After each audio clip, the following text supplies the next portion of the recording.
Well, good morning, Chairman Inhofe, Ranking Member Reed, and committee members. I am honored to come before you today as President Biden's nominee for Deputy Secretary of Defense. I'm grateful to the committee for your stewardship of the National Defense Authorization Act over the past 60 years. Your effective bipartisan governance is a ballast for American national security. I want to thank you, Senator Shaheen, for your words of support. As the first woman elected to the Senate from the state of New Hampshire and the first woman to become that state's governor, you are a model to all those who aim to break barriers. And Secretary Gates, thank you for your generosity in introducing me today. It was an honor to work for you when you served as secretary, and if confirmed, I hope to follow your example of principled leadership.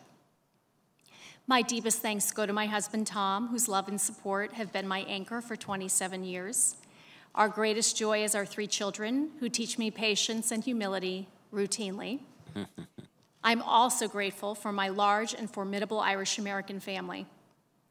My parents' lifetime of service to the United States Navy set a standard of selflessness for all of us.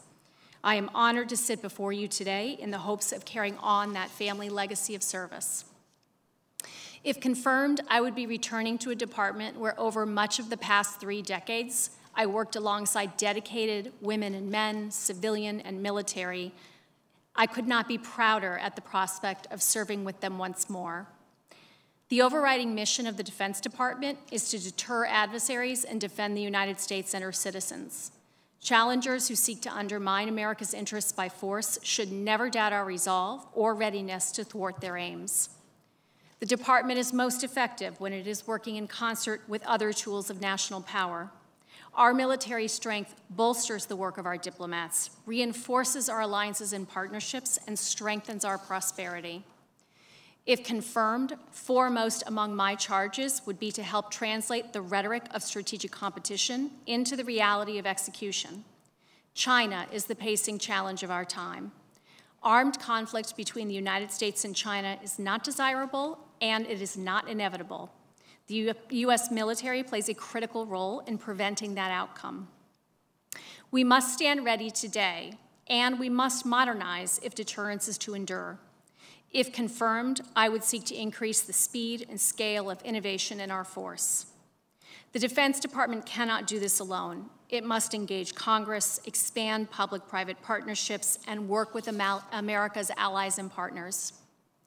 Our greatest military strength is America's total force, supported by its military families.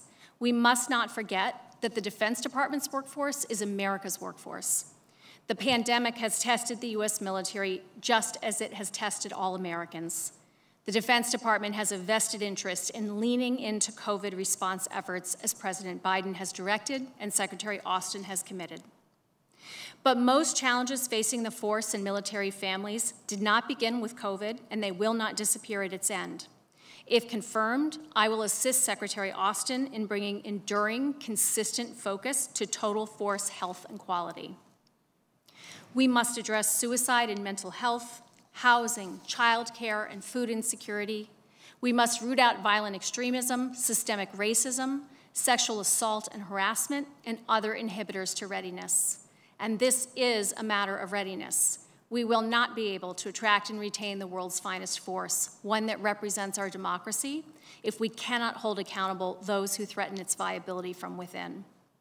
The Department must also manage its business operations efficiently and in line with performance goals. If confirmed, I would build on existing efforts to make clear and accountable progress toward a clean audit.